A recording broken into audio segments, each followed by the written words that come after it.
Welcome back to Remodeling Reinvented. Today we're talking about lighting. This is an element that's often overlooked, but has one of the biggest impacts on how your home feels. In fact, recent data from Lutron shows that 67% of homeowners say lighting is one of the most important design decisions in their home, yet it's often one of the last things considered during a remodel.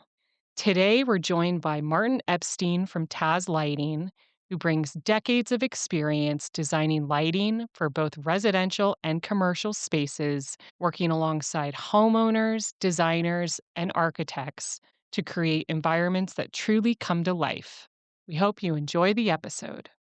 Welcome to the show, Martin. Thanks Thank you, for being Martin. here. My pleasure. Woo! Looking forward to it. Thank you. So, we've often heard lighting described as the jewelry of the home. But in your experience, why do you think that lighting can sometimes be overlooked in projects? Lighting really is the jewelry of a home, but more importantly, it's what brings everything else to life. The reason it's often overlooked, it's simple. People over focus on the visible finishes, such as flooring, cabinetry, furniture, and treat lighting as a final checkbox instead of the foundational layer of lighting.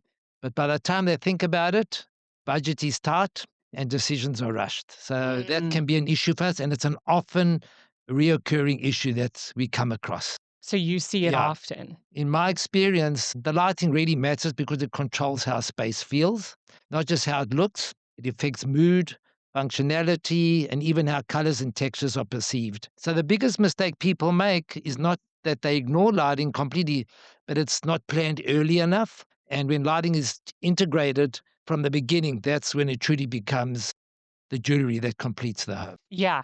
And we see this often in some of our remodeling projects, especially at the beginning before the remodel, where it might be kind of dim and dark when you walk into the home.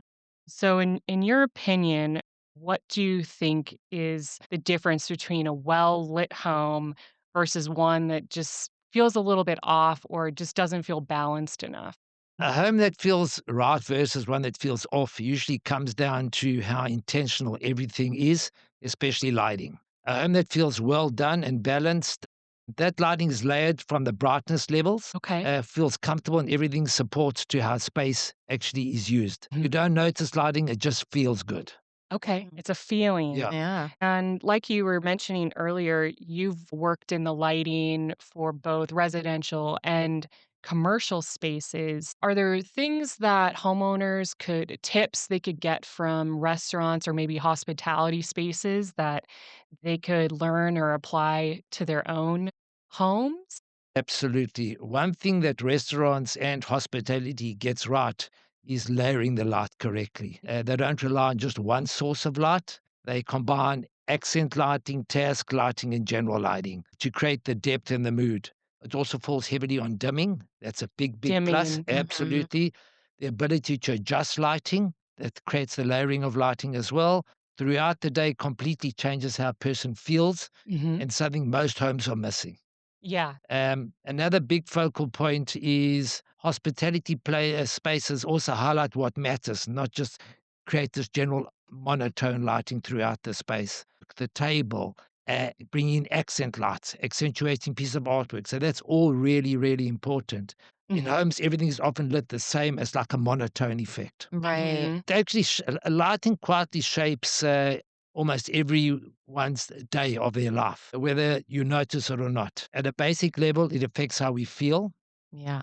and function, but bright, well balanced boosts energy, focus, productivity, while poor lighting can cause fatigue, eye strain, and even impact your mood. It also drives how we experience spaces. The same room can feel warm and inviting, cold and sterile, dramatic and high end. Just based on lighting choices, it influences how colors appear. So that's all important to take into Mhm. consideration. And probably balancing natural light with some of their lighting choices. Has that had an effect? Because I know a lot of our clients, they have incorporated a lot of indoor, outdoor in their homes. So, like, say you have doors that open all the way up to the outside? Would you light that differently than a house that just has a solid wall, for So example? very important. That's one of my first things I always look when I look at a space and I look at the plans, whatever it may be. I look at the whole place as being proactive, and I look at it. And let's say you walk into entry and you've got this magnificent entry, but you look straight through the hallway to the family room, all the way to the outside. So I consider the outside as part of the inside because you Mhm. create depth when you light it properly from the outside as well. Otherwise, you're looking into a black hole. So absolutely, to me, the outside is just as important as the inside. Absolutely. Yeah. And Interesting. so, talking a little bit about some lighting trends, we've heard that some of the all recessed lighting grids and some of those standard grids are maybe starting to fade. Are people just not feeling like they have to follow all the rules? What are you seeing in terms of some of those recessed lights? Yes, absolutely. We're seeing that shift in a big way. So that is really happening. The traditional recessed grid lighting is definitely fading. It used to be the default approach. Mm. Uniform, evenly spaced cans across the ceiling today feels dated and overly bright. So it Mm. becomes more monotone. In fact, what clients want now is layered intentional lighting, fewer recessed fixtures. Even like in this rendering in front of us, we have some recessed lights highlighting just the general area and then two large pendants over the island. What's happening is in the space that you're looking at now with this kitchen is what they've also done in the kitchen. It's more just a grid format, what they've laid out here. But what's very important is in a kitchen, you got your island, you got your countertops. So what we tend to do there is you'll have multiple switch loads. So you'll have your under cabinet strip lighting on one load. You'll have your pendants, which is the jewelry. It enhances the space. It creates a focal point that this is the island. So it creates a Mhm. converging space. And then what we use is also for accent lighting, we do lighting underneath the island or we'll backlit the Mm. stone. Yeah. So at night, and we also add recessed lights above the island, especially an island of this size that you're showing me. So what happens is the homeowner wants to cook, you'd have all the lighting on, got task lighting, that's on. Entertaining, and you want to create a mood, relax. The lighting will be dimmed down to maybe 10%. You don't need the Mhm. recess. Put your under cabinets on. That creates focal points and silhouettes on your shelves. The kitchen island comes on at a certain level. Your kitchen pendants will dim to maybe 50% that they're not screaming at you. That's a nice space. So that's how we do it. That's Balance it, yeah. so it's Layer of the light. That's the layering Layer the the light. light. And I personally, I Mm. love dimmers. I feel like they've come a long way, and I think we're seeing it a lot in our clients' homes where they're incorporating dimmers more and more, but being able to control the light, especially each layer. You wanna be able to control the overhead lights, you wanna be able to control those pendants individually, so that way you can control the mood. I arrived at a residence the other day, and it just shudders me to see it. Is that they had this? They showed me their lighting. Everything's no dimmers. Oh, It's crazy. no. So yes, definitely a strong shift towards integration between architectural lighting and decorative fixtures. Designers are no longer treating them as separate elements. Mhm. Absolutely not. Instead, they want everything to work seamlessly together, Yeah. both Mm. aesthetically and functionally. Yeah. So That's important. Mhm. so even, like, the finishes and stuff, so Yeah. if, maybe like this example, if the doors and windows are a certain finish or color, they may pull that into their pendant lights or the hardware of the lighting to just have everything tie seamlessly. Don't when you plan it, don't have it as an afterthought because you'll always see that the lighting's an afterthought. Everything should be integrated and be proactive and planned accordingly. Absolutely. And that's where having working with a lighting designer can be really helpful, like someone like you. Do you go to people's homes as part of your process and just Yeah. evaluate or Absolutely. Whatever we do internally in our office with the client, the architect, the designer, we plan it, we put in hours, and we want to see it come to fruition. And it's all about the end result. So yes, absolutely. When we finish a job and it's ready to be going to construction phase, I'm doing a studio now, Pilates studio. Before it's going to construction phase, we meet the people on site. We put Mhm. whatever's in our head, whatever's in our brain, and what we discussed We make sure the electrical contractor understands it. It's a team effort because often you'll implement it and it's not implemented correctly, and then changes happen, and then people leave things out because they just can't go back. It's too cost. So we Right. make sure that the trade understands what we're doing, what the designer's intent is, and what we want to implement. And at the end of the day, it's all about the end result. Yeah. And it's also cost effective because you do it Yes. once, you're not doing it twice. The only time there should be a change or there's something that's an issue if the client wants to change something. So True. yes, you've got to be proactive. It's not about taking the easy road, just planning it and saying, okay, I'm done. We've done the design.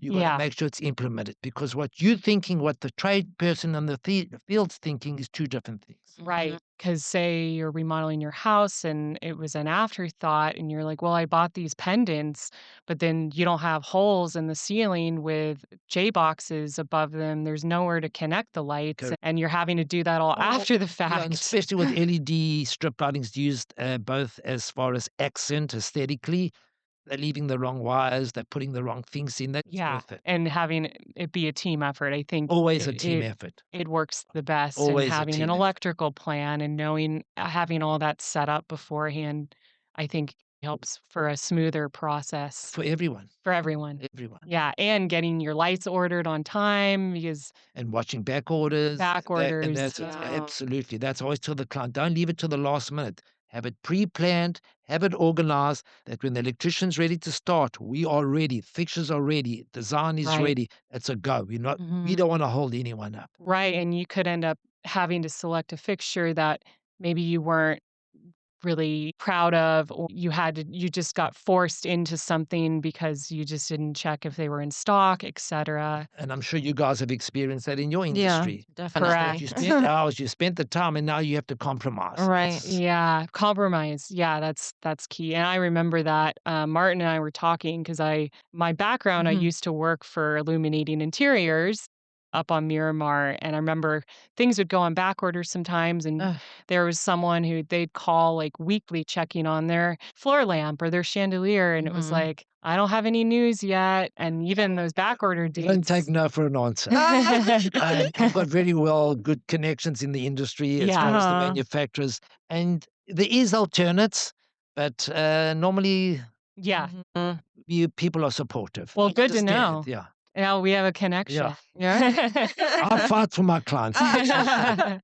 Love Thank it. you. Yeah, Tazz lighting, they're the place to go. So, we see a lot in our remodels having statement lighting fixtures. In your experience, where is the best place you think to incorporate a statement light, maybe a really cool chandelier or pendant? The best place to incorporate statement lighting is like an entry foyer, a Mm, dining room. So when you enter a space, because that's what gravitates you. It gives you the impression of the home. So basically, it's typically entry foyers, dining rooms, stairwells. These are the transition areas where people naturally pause, making them ideal for strong design yeah. moment. We also see them sometimes in bar areas Yeah. where maybe they have a accent bar that has some statement pieces. Yeah. The So key is balance. Is let the statement piece lead and keep the surrounding lighting simple so it can really stand out. got it. And sometimes people will tend to do too much Mhm. decorative. Mhm. Okay, where you walk into a room, they'll have kitchen pendants, they'll have something in the family room as well. Then they've got wall sconces, plus they've got accent lights on the walls. Like, okay, what do you look at first? Uh, So you're overdoing it. uh-huh. Rather choose a nice statement piece above the kitchen island, making okay, that's the island, and it breaks the space up. Maybe you can add one or two sconces because there's so much going on with all the layering of light. You don't Yeah. want to overdo it. You And don't then you wanna. don't know what to look first at. And also, you got to be careful because if it's a lower ceiling, you don't want to feel That's claustrophobic. true. You want to make the space feel open. You want to energize the space. Uh-huh. Right. Yeah, that definitely makes a difference, and I see that a lot in restaurants. That's a perfectly good example. You go Mhm. to these restaurants, I mean, we have a lot of them in town that they have sconces, and then they have some statement lights, but they're all very intentional. You know, you speak about restaurants, and I love doing restaurants. We do quite a lot, but you walk into a beautiful restaurant that's well lit. You feel good, feel comfortable. You're You don't want to excited. leave. You want to Yeah. talk. You want to socialize. Bars. Bars are a big, big money Mm, earning for restaurants. That's why you find a lot of restaurants are making their bars and their things all stand out. They're putting a lot of design in what they do, and it's well lit, but it's got to be lit correctly that you want to stay there and Yeah. feel comfortable with warm light, but you create the mood. So you layer the light, how you light the bottles. Are you uplighting the bottles? Creating focal points within the bar Mm. itself. You just want to yeah, you want to hang out there. And exactly. that's so lighting is actually a invisible host. Yeah. There's a lot of psychological things All behind it. about psycho Mhm. Yeah, in retail and, hospitality, it's all psychological. yeah. It's how you gravitate to various spaces in the actual space itself. And as a homeowner, say you're entertaining friends and you're starting it maybe at sunset and you want to just create the mood. And then as it goes into the evening, you want to turn on some other lights and then dim some lights down. So it's just creating, you can incorporate Yeah, and that. also, talk about restaurants, also very important, people tend to neglect the restrooms. Oh, the Oh, restrooms. The restrooms Yeah. are yeah. as important as the main Oh space, gosh. but you don't want it overlooked. No, Yeah. you can have a beautiful space, and you walk into this hideous restroom, and it just kills the whole emotion. Yeah, that's Yeah. true. You're so right about restaurants. Like I was at Paradisi in La Jolla and I was like, this is a beautiful restroom. It was so beautiful. I took a picture in the bathroom. Is Yeah. that with all the little I know, it's penguins, the true. flamingos? Flamingo, Yeah, right? it was Yeah. beautiful. Yeah. Yep. So you see, there we go. It's important. We I, don't realize it. Even like a retail, lighting a retail is like how you walk into a good, yeah. well-lit retail space. It gravitates you to the areas they want you to go to. You don't Uh-huh. Right. realize it. Yeah. Highlight focal, Product. product. It Hmm. draws your eye. Keep the Mhm. walkways a bit lower, so it gravitates it. It's all Right. psychological. Right. Oh. Well, and even as a homeowner, say you have some floating shelves and like even in this project here, they have some under cabinet lighting or shelf lighting underneath. So they're highlighting a few accent pieces that they have. So I actually wanted to talk a little bit about common mistakes that you've seen. And you mentioned a little bit Oh earlier, but gosh. what are some of the biggest lighting mistakes Mm. that homeowners often make that you see a lot? Uh, Using one central light source only, Oh, yeah. poor layering of light, color choices, Mm. color temperature, overlighting the space, ignoring dimmers, and bad fixture placement, and choosing style over function. Those are all Common. mistakes that have been made. And Yeah. it's not that they're bad mistakes, just that people don't realize that. Yeah. It's not that's not their game. And lighting's become really, really specialized. So Yeah. those are the common ones. So when you say using one central light source, is that they'll have this one fixture screaming at you. It's overlit. It's like the sun shining at you, and it just lights up the space. Yeah. Yeah. And then it leaves it flat and dark in the corners. You Oh. see Mm. what I'm saying? Yeah, Yeah. they Then call you it the big light. correct. The big, But big light. yeah, exactly. Yeah. Then you've got poor layering, as I said, not combining ambient task and accent lighting to make the space feel good. Color temperature, you never mix warm and cool Oh, light it's together. yeah, that's Mhm. It looks terrible. terrible. They used to do a Mhm. lot of that with the fluorescent, and even they're doing Oh, it now with yeah. LED. People go LED. in, the LED bulb looks the same, but they don't Yeah, realize you've got to look at the color temperature. right. Look at the So wattage. So important. there's nothing worse coming to space. You see yellow there, orange there, white there. It's terrible. Blue. Yeah, it looks Mhm. sometimes more Yeah. blue. Like How do you select that color temperature? Does it depend on the style of the home, or is there a temperature that is safe? Generally, a lot of people are doing 3,000 K now. Mm. 27K definitely for hospitality, but we are doing 27K in residence. It just depends. It's more of a personal thing. Yeah. yeah. We got a laboratory where we actually physically at Tazz Lighting, we're very technical. So we got an experience center where we show them the different color temperatures so they understand what they're getting.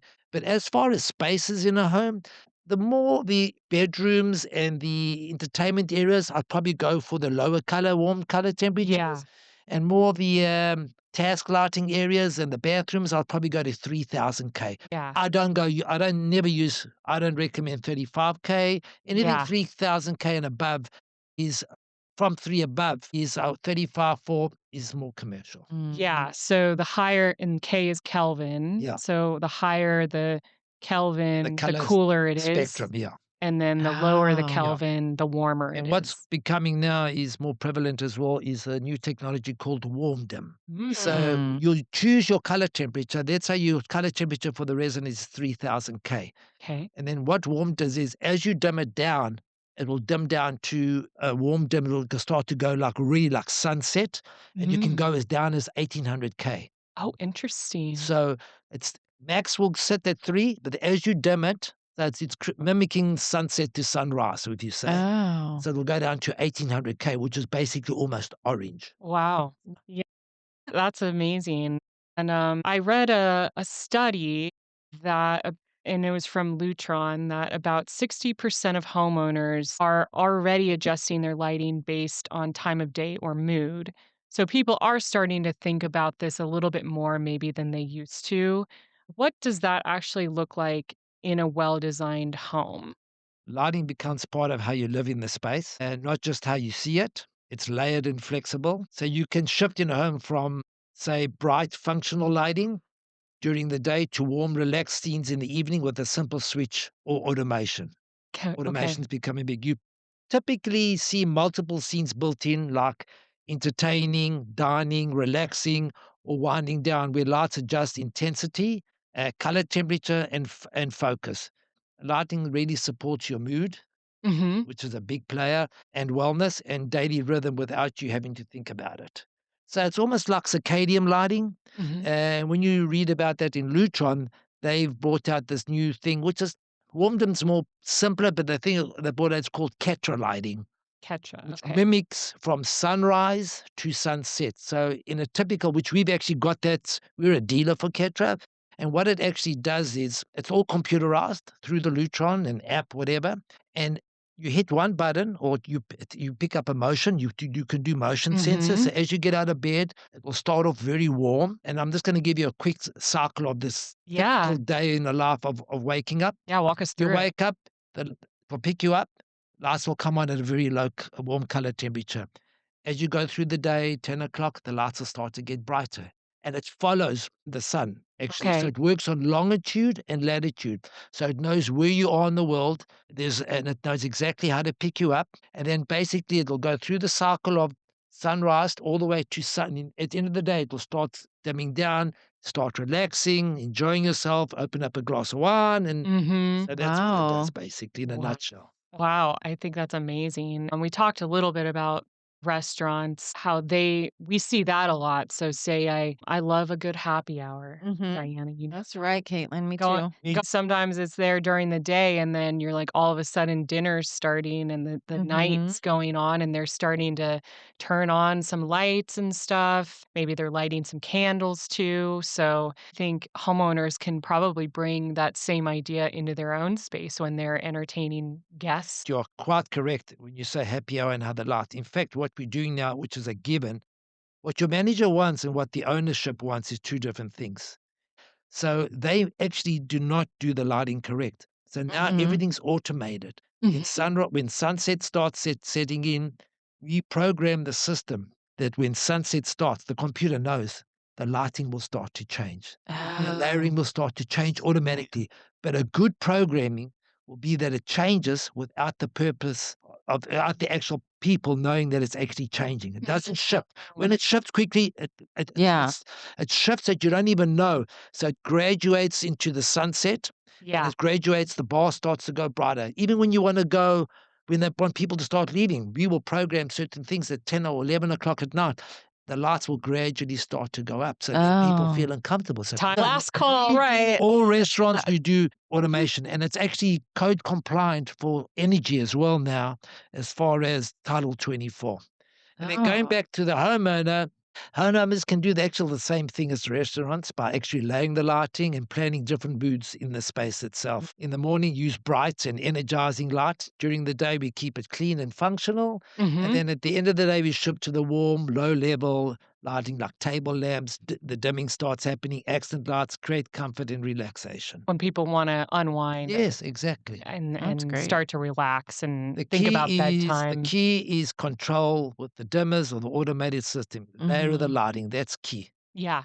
exactly. But you can only do that if you zone it correctly. And what I call by mean by zone, switch leg is a zone. So let's say you got the dining room, we call that a zone in Mm. controls.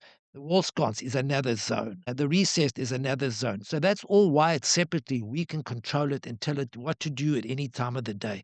If it's Mhm. all pre-wired together, you can't control it. Yeah, yeah, and Oh, they've made a lot of advancements on connecting it to your phone and apps and all of that stuff, so that's another technology homeowners should be using as well, and there have been a lot of innovations in LED technology throughout the years. I know early on, LED, it was not great. It was just okay, there weren't as many choices, but nowadays, I feel like I can't even tell the difference in some mhm. cases where one is LED and one it looks almost like it could just be an incandescent halogen Absolutely. They've light. done a really good job. It's come a long way. They use a fraction of energy compared to traditional lighting, and they last much longer.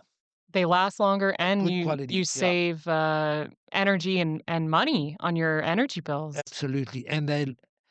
And also the thing with LED is, and why they were failing so much in the beginning when they were just coming out, it was all in the engineering.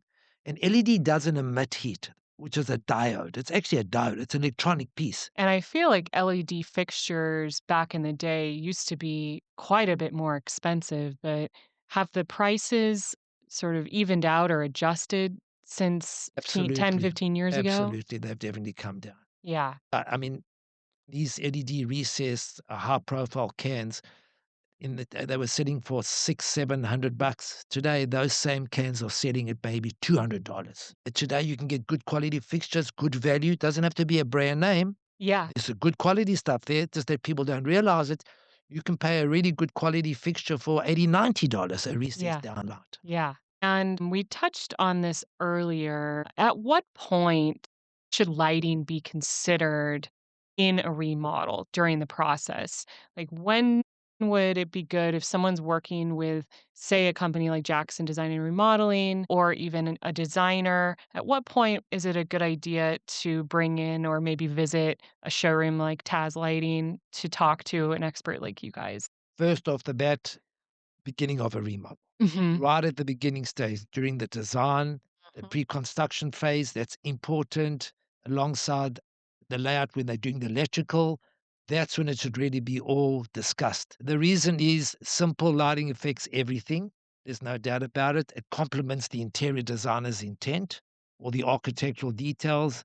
So you've got to consider seating design, locations, furniture layout. More work is big thing now with all the more work cabinetry, how we incorporate lighting, all that carefully selected at the end of the day is when you switch on, it doesn't look like an afterthought, but you can Hmm. see that it's integrated and it's well planned, well thought of. You can definitely see, you walk into space, you can see if it was pre-planned or if it's just an Hmm. afterthought. Hmm. Absolutely. And also, if lighting is left too late in the process, you run into problems. Limited or no ability to properly recess fixtures because it's Hmm. not planned. You compromise layouts. They don't allow with all the architectural details. The furniture, it's not considered where the furniture's going. There's a Basically, lot you of improvise and it affects the end result. It's yeah. not Yeah, it's very, very complex, and I think that is a great tip to have them at the very beginning, and even if a designer is just at the beginning stages of creating the plan, just getting the input of a lighting designer can be really beneficial to everyone. yeah, as I said, if you leave it to the end, it looks like an add-on instead of being an integrated feature. Mhm. That's the bottom. Okay. And Pre-plan in anything you do in life. yeah. You spend the time in the beginning, less problems at the end. Yeah. If Oh. you invert it around and you don't spend even in whatever you do, if you're a general contractor, whatever you do in the world, you spend less time in the beginning, you have more problems at the That's end. so I true. see. You can flip it around. Yeah. It's so important. We've been doing these interviews, and that was one of the common things. It's really planning, whether it's a remodel, whether it's Mhm. coming up with a lighting plan, anything. You're so And right. it's about not walking to a space and generally in a showroom and people gravitate, "Oh, that looks pretty. Oh, that looks good." But it's n and Mm. everyone's needs are different. So we guide them.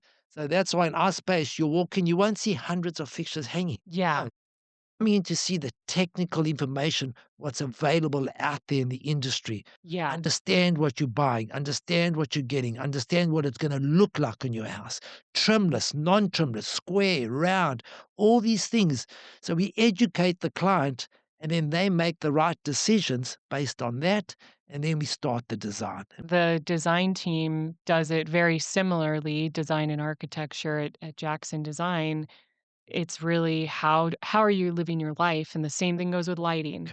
Today I'll see a modern that just wants modern and just that's ultra modern. The other one's Spanish, one is traditional, one is transitional. Then you get all and I love working with designers as well because it makes my job much easier as far Yeah. as what we need to do. So there's some sort of direction. Yeah. And then we consider my first thing is who's your millwork guy? Who's your designer? Have you got a designer? Because we all got to work together. Mm. Yeah. It's important. The designers also spend time in designing the space. And we talked about how lighting can tie into architecture. One aspect of architecture I want to talk about is really the exterior architecture. So, we often see, especially in some of our larger scale projects where we are doing the exterior of a home, where the lighting, you can really see it at night if we go photograph it. The lighting is part of the architecture because it's highlighting specific features in front of a home. And what are your thoughts on that? That's out of I love that. Yeah. Absolutely. For me, that's key. I Mhm. won't just come in and stick on sconces. I won't just come and do anything. I ask, "Oh, you got stone on the outside? Okay, you got nice stone. What type of stone? What type of tile?" So we make, as I said to you a short while ago, lighting's there to complement the interior designer's intent and complement the architectural details, features of the house. Not that you want to make it stand out and make it like a palace, no. Yeah. Lights up the features. You're spending money by doing wood backing, or you're spending money doing a beautiful stone around the walls. So often when I'm doing that, I like to hide the light source. I don't want to Mhm. see it. So Mhm. if you're doing like nice stone around the doors and around the facade, I'm going to rather uplight it from the ground up, or Mhm. downlight it, or wall wash it, or something, whatever perceived to whatever's conducive for that project. But I want the architectural details. Now, at the same time that you're lighting up the features, you're gonna have enough light in the area, and then Yeah. you're gonna complement it with some good landscape lighting. So at Yes. night, why have a wall sconce on a wall where you got this beautiful stone that the client's spending money on? Let's light it up. It's Yeah. gonna give you light in the So space. you can appreciate it Absolutely. daytime through Even the night. yeah, a lot of architecture now with a lot of the modern buildings, they've got the square box look on the outside. We outline that with LED strips, so we accentuate that architectural detail, that like Ah, square box look. That's these big windows they're doing now. yeah. We accentuate with LED strips. We integrate and we hide it behind the framework. So at night you Oh. pick up the curves and the roundness and the vertical Yeah. pieces. So lighting purely, look at the architecture And first thing. it helps with that curb appeal because even if I'm driving through certain neighborhoods, sometimes occasionally I'll just stop and go, "Wow, the lighting on that home looks so Mhm. beautiful. They did such a good job." And then maybe you have a house down the street that has maybe just like a porch light and that's about it. And it's sort of a waste because you're not able to appreciate. Tell you a good story. I was at a client yesterday. Beautiful home in Del Mar, magnificent. He paid millions of dollars for, and you could see. And I said to him, "Was this a spec home?" He said, "Yes." He moved from out of state, and he appreciates the good lighting. And he was talking about warm dim. It was crazy what they did. They gave him generic standard $10 trims, uh, glare bombs. There was no accent. There's no layering of lighting. Mhm. Nothing. Even in the shower, they did one thing nice. They will wash the wall of the shower to bring out the towel. I said, Where's the control? Where's the dim?" He says, "It's there." I said, "What do you mean it's there?" It was underneath the vanity. It's Oh, Oh, just obviously an no. afterthought. It's so yeah. crazy, and he paid $10 million plus for this home. Who would have realized that when he did purchase? I mean, it's the last thing they look at. Yeah. But now he wants to tear up the ceiling, and he wants to, because it all looks monotone, so he wants to relayer the light and fix it up. Yeah. Wow. Yeah. Well, at least, he has Yeah. you. Yeah. He's in the right hands, I guess. There's other people like me, but, Yeah. we Yeah. we are we very passionate in what we do. I love it. I Ah, love it. So I think we're gonna shift over to the quick fire round with Oh, Diana. all right, Martin. Are we ready? Yes. Okay. What is the most unique lighting fixture you have seen? This is interesting. One of the most unique lighting fixtures I've seen is a custom sculptural chandelier made entirely from hand-blown glass. Whoa. Uh, and it had like actually hand-blown glass droplets suspended at varying heights. It was a magnificent piece. It was huge. And what made it stand out wasn't just the scale of the fixture, but it responded to movement on how the light hit it. So each glass piece caught light differently. And in the way you stood in front of it throughout the days, the shadows and the angles created the effect. It was actually unbelievable, magnificent. So it felt more like a piece of art than just Art. the light Yeah, Like a source itself. artistic. sculpture.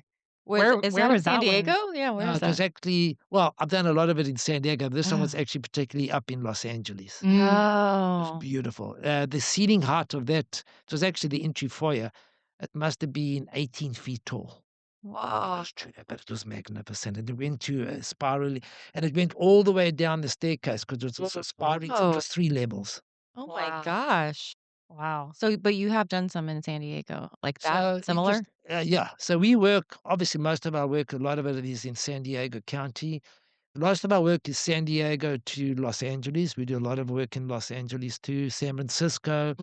We're doing work in the East Coast now. We're doing a lot of, Wow. restaurants on the East Coast, so we work all over the nation. We do work a lot of work in Yeah. Hawaii, actually. I'm doing quite a Okay. bit of work in Hawaii we're doing a lot. Yeah. That's great. All right, Martin, warm light or cool light? Warm light, basically, it's basically 27 to 3,000 K, Yep. soft and cozy and inviting. I use this mainly for bedrooms, like I said earlier, Mm. living rooms, hospitality settings, and cool light 35K to say 5,000 K, clean and crisp and energizing. I use this for more like kitchens, bathrooms, office, retail, where clarity and focus matters. Okay. Simple rule I like to follow is warm light for living, cool light for working. Well, that makes All sense. right. Good Got good rule of it. thumb. What is one lighting trend you're loving right now? Invisible integrated lighting. You don't see the light Invisible source, you see integrate. the effect itself. That's like that Like architectural lighting you talked exactly. about. I was Oh, gonna say, clean lines built into ceilings, coves, bulwarks, focus on architecture and interior design, not just the hardware you see. It's all incorporated all into as one. So it's all about, again, layering the lighting that feels seamless, calm, and intentional. Yeah. makes such a difference. Wow. Well, I don't know about you, Diana, but I feel like I learned a lot today. I sure did. I learn every day. My Just gosh, yeah. I learned Well, to layer the yeah. lighting. Yeah. And lighting innovations are continuing to happen. It seems like there's new and things and new technologies are I wish I'd coming tell you out. about a new technology as well. Today, I don't use 5-inch anymore for years. I don't use 6-inch anymore. Today, you whether you use a 2-inch, whether you use a 3-inch, I'll go up to 4-inch max. Okay. You can get the same lumen output. Same function, warm dim, same dimming capability, same lumen output. I don't like to go 660 lumens for the less expensive fixtures. I like to maintain generally 900, 850 to 1,000 lumens. Yeah. So whether you're using 2-inch in technology today or 3-inch, 4-inch, you can do exactly the Exactly. same. And now you can go down to 1-inch, and now they've made a half-inch light, Oh, half-inch plus trimless. You don't even know. There's like a little. You don't even know it's in the Oh ceiling. my gosh. You Huh. reduce up to Invisible. 1,000 lumens. wow. You can go with big thing is also technology in optics, Yeah. which we use a lot for focusing on tables in restaurants. You don't bleed the light over a table. Yeah. So optics, big Yeah. strides.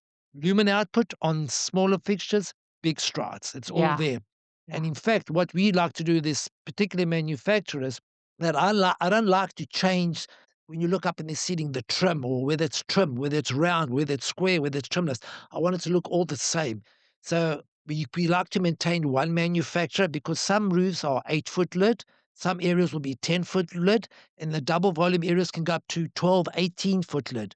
So you Yeah. can now go up to even on a 2-inch and a 3-inch, Yeah. a 4-inch, you can go to 2,000 lumens. Well, you definitely have the knowledge, and we learned a lot from you today. And I hope homeowners can grab some takeaways, I think it's a good reminder to think about lighting at the very beginning of doing undertaking any kind of project. And whether you're doing a remodel or just want to update your lighting, I think there are some good tips. Hopefully, you can take away from today's episode. So, thank you, Martin, for Thank being here you. today. Absolutely, my pleasure, and thank you for the invitation. I Yes. appreciate it.